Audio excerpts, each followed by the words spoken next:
So the question I asked myself when I was trying to figure out what I wanted to do was how can I include the students I worked with last year in adaptive mentorship in a project that can help integrate them into the rest of the school and give them the tools they'll need to be contributing members of their community when they leave the school. So I don't know if you guys know about the class, but me and a couple of my friends, like Whitney and other people, were in adaptive mentorship last year where we work with the special education students in their gym class, and it's just a way for them to become a part of the bigger school community and meet more people outside of their classroom. And the students we worked with last year were Andres, Grace, Bella, and Monique.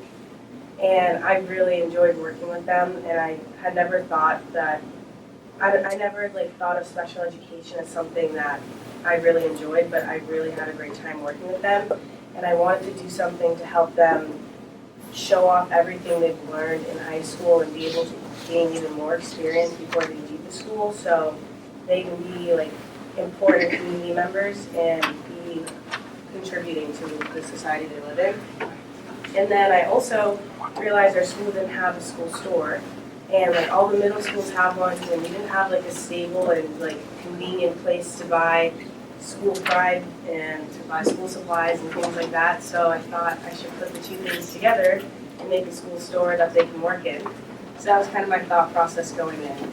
And also what really inspired my project was last year Sally and Mary, the teachers of special education, showed us this video of this special education teacher in New York City who had made this coffee cart where the students got to go to a local bakery and pick out the food and sell it to teachers and students around the school. And you could see in the video these students how much pride they got in creating something and being workers and selling stuff and pricing and being just contributing to their community. So that was my whole thought process going in. So for the senior project, you have to write a research paper, and I didn't really know at first what I was going to do my research paper on, just because I was like, what should I research? But I realized as I was looking at different places that have business models of inclusiveness for people with all abilities, that I was actually researching how to make our entire school more inclusive, because not that our school's purposely divided, but just we are divided based on ability levels and all different disabilities, and that's the classes we're put in. And so sometimes it can be different schools depending on what classes you're in and where you're learning. And I'm hoping that the school store can help be a model for the rest of the schools to become more inclusive and help integrate people with different ability levels so that we're all one community in the school. And so one of the business models I looked at was Chill Mart Chocolates, and I talked to the owner a lot, Mary Beth, and I spent a day there talking to her about how she runs her business and about her idea that no one's supervising each other, that all ability levels are equal workers, and that they're trying to foster a place where everyone feels comfortable buying their products and working. And so that was great. And I also, through Julie Schmidt, the department head of special education, I talked to Winnie Freed, who works at the Dr. William Henderson K-12 Inclusion School. It's a part of the Boston Public Schools. And their whole entire school, there's no ability levels, all the classes are integrated just by grade. And that's very different from our school, obviously. But they have a school store there that's similar to ours, and it's for the elementary school though.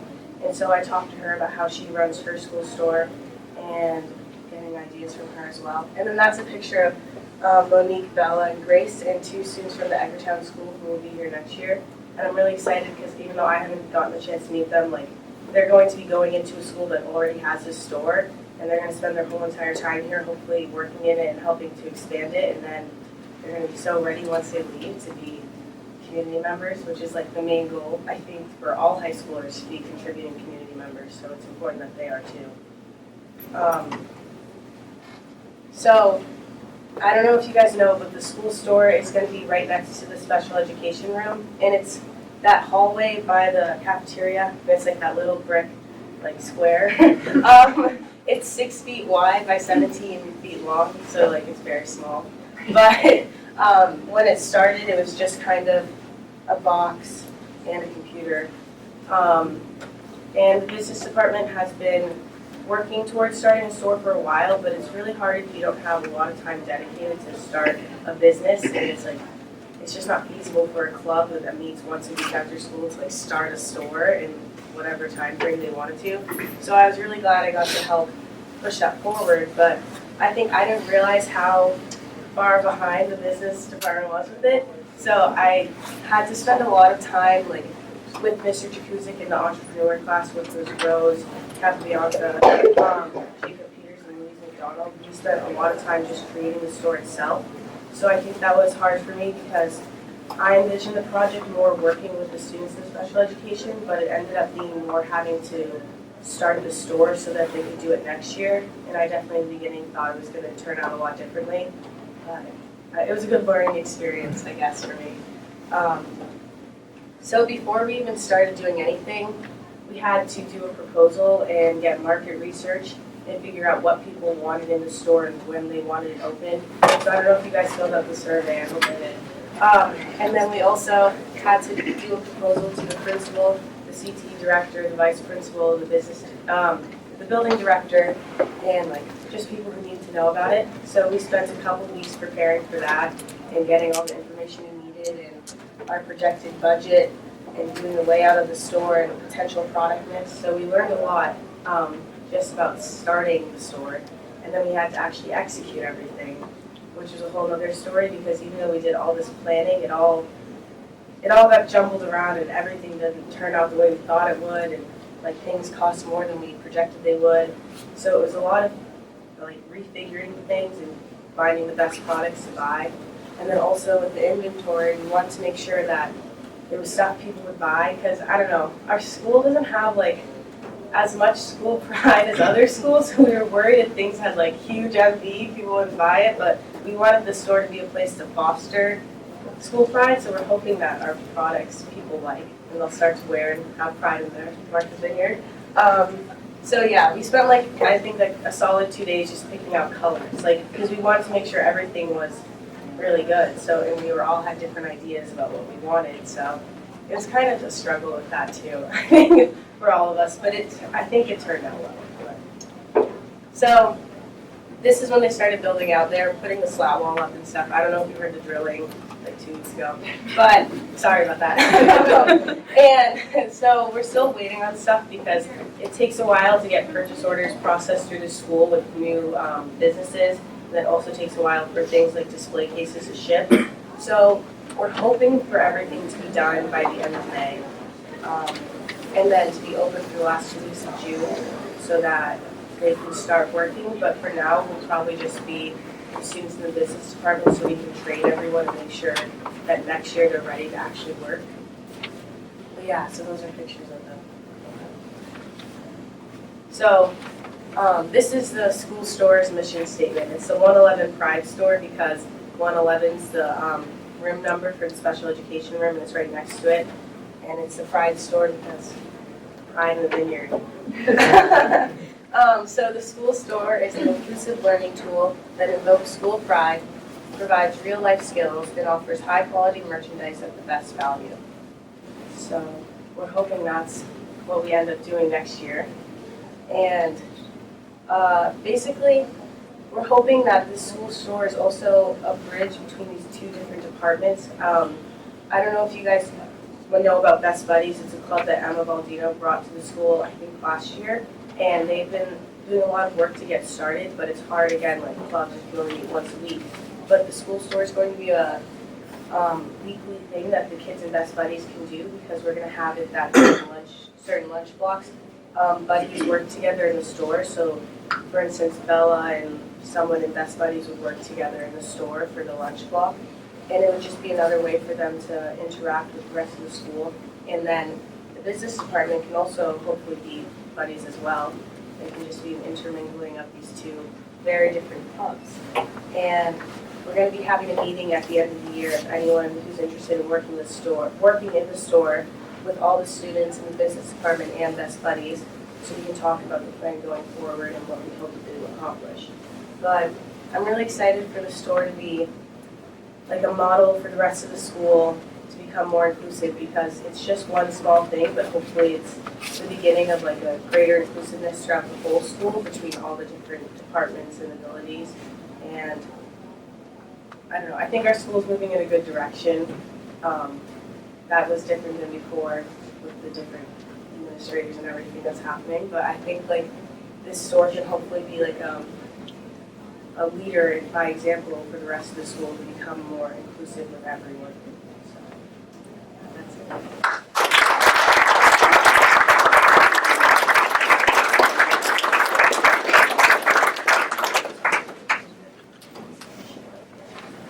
Questions? So, the day you spent at Chilmark Chocolates, what did you learn that day that will be incorporated into the school? So, Mary Beth, the owner, well, first her mission statement, which is like this huge paper about everything that they hope to accomplish, but one of the things that I really liked was that no one's supervising each other, so she doesn't want anyone in the store to feel like because of their ability levels, they're a lesser worker and they aren't just as important, which is going to be a part of our store as well. And also, for theirs, because they have all the different types of chocolates, like milk chocolates, like all the different types. So they have certain shapes and colors that you associate with each chocolate, so it's easy to identify as opposed to having like complicated like things written out. And I'm hoping that we can have something like that as well, where it's basic things that everyone can associate, either colors or shapes or 2 dots or 1 dot, like she did for dark and milk. So we can do that for certain things in our store. Just like, because at first I didn't even know what we were going to do to make sure that everyone could work in it, because if we have things that people can't understand, if certain people can't read like certain things, or they, I don't know. So we have to make sure that everyone can work in it. So first. Were there other groups of students that helped you to bring the store to the point that it is? Yeah, so the wood keeping class, they put up the slat wall. And then, like I said, the entrepreneur class was like, we basically did it together, and I don't think I could have done it without them. Even though it was only like 4 of us in music, we spent every other day working on it. So Rose and Louise and Jacob, they did a lot to help the store. Like, they're definitely founders of the store. So it was mostly that class that did the most work. I just wanted to say I'm really appreciative and proud of you that you were able to bring up the obstacles, roadblocks, and hiccups and things like that that you came upon without worrying that your project or your presentation would suffer in any way. It made it much more authentic, and I think that was excellent. My question really is, did realizing that those roadblocks and those were in way and it was more chaotic than you thought, did that give your enthusiasm for it along the way? Or? Yeah. I honestly, for a while, even asked my friends, I was like, it's not ever going to even open. Like, I didn't think it was ever going to happen. I was getting really frustrated, but it ended up working well. I don't know. I was also, like I was saying, I was kind of sad that it took so long to open because I didn't get to spend as much time with them. But, so, like, I'm just sad that they won't, like, I won't be their memory of, like, opening the store. Because when I, like, talked to them, I think 2 weeks ago about it, they were all really excited and about working in it, like, especially Monique. She was, like, really excited to work in it, and it just made me sad that I couldn't be with them the whole time and help them train. But, yeah, so that was a bummer.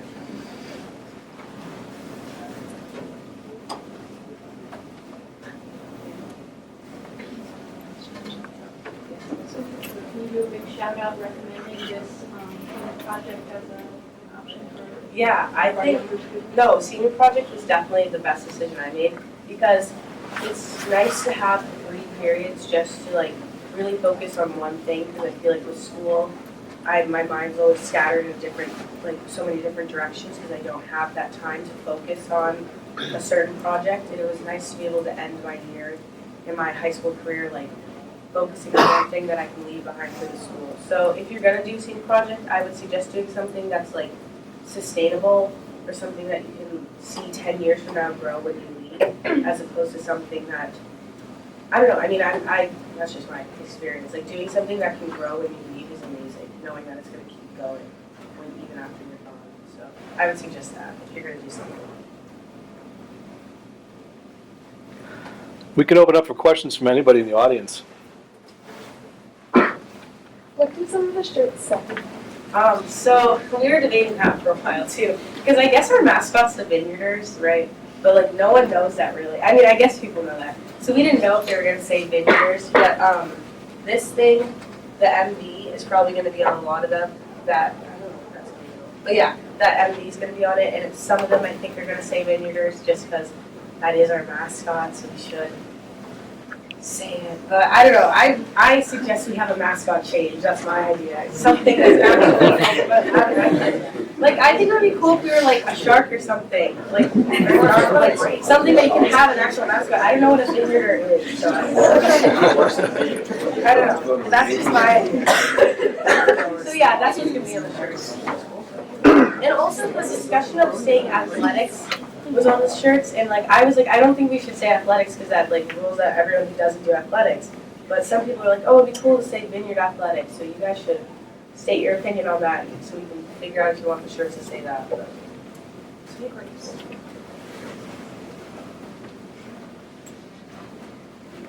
What else needs to be completed to finish the school? well, basically, we're waiting for everything to come in. So like all the stuff's ordered, but once it comes in, we need to put up all the like slat wall, you know, what waterfalls are. They're the things that like your clothes hang on. So we just need to put those up because we were still waiting for them to come. And then the display case, we're still waiting for that to be delivered. But I think what we ordered it like pre-made, so we literally just have to put it in. And then the purchase order system. Oh, I forgot to talk about that. So the CTE department gave us this really awesome grant. So we have this like top-notch purchase order system where it's like an iPad and a barcode scanner. So it's like really like user-friendly, and it does all the inventory for us. So we're waiting for that to come in too. It's going to come in the middle of the summer. That's why we can't really train people till next year. But yeah.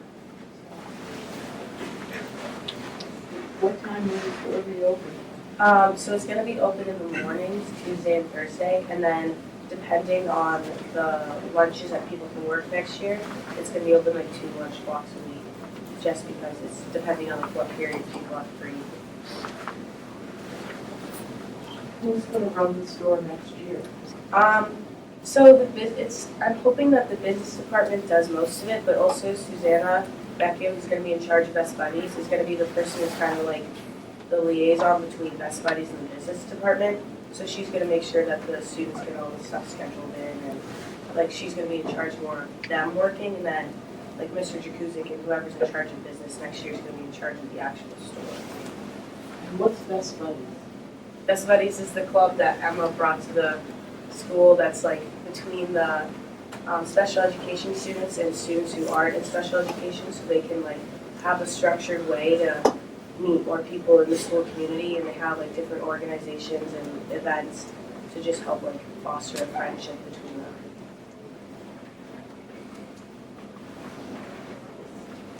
I like your enthusiasm and I like your spirit and I like the way you're improving everything. Have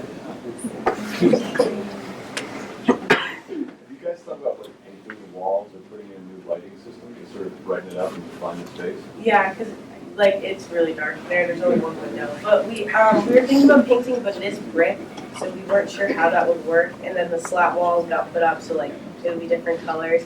But hopefully it expands more. Like I'm gonna let it go and let other people hopefully paint it and do what they need to. Danielle, did you want to talk about the doorway? And how that's Oh yeah.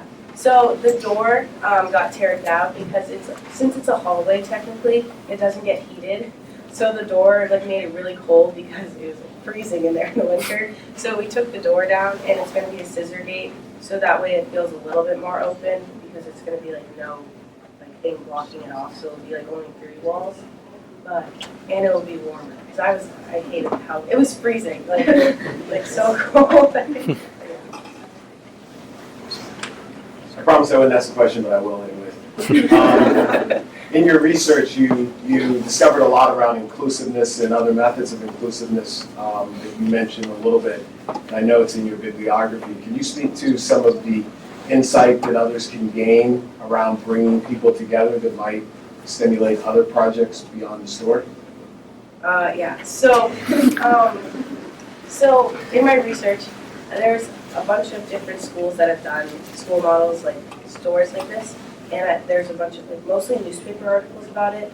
But basically, the number one thing that they learned was that all the students learned, like, practical life skills, like counting money, giving change, customer relationships, but also, like, they learned from each other, because a student could be really good at math, but not very good with talking to other people. So then the student who's really good at talking to other people, they can help each other in the store. And hopefully, so you want to see how the store can help other projects? Well, also the materials that you have in your bibliography, can you speak to the other, you're mentioning, and the newspaper articles, et cetera, how people can get to that afterwards? Oh, on my website. Yeah. Yeah, so we all had to make a website for the senior project. Mine's a Google site. You can get it through like the MVRHS website. I have a bunch of different like my bibliography has a bunch of different articles I write about it. But yeah, basically just like practical life skills, and like it's important to learn to work with anyone. So I feel like this story's gonna be good, because when you get to the real world, you're gonna have to work with people who think in different ways than you do and who operate in different ways. So the students who get to work in the store are gonna get all the skills that employers want when you leave and when you apply for a job. So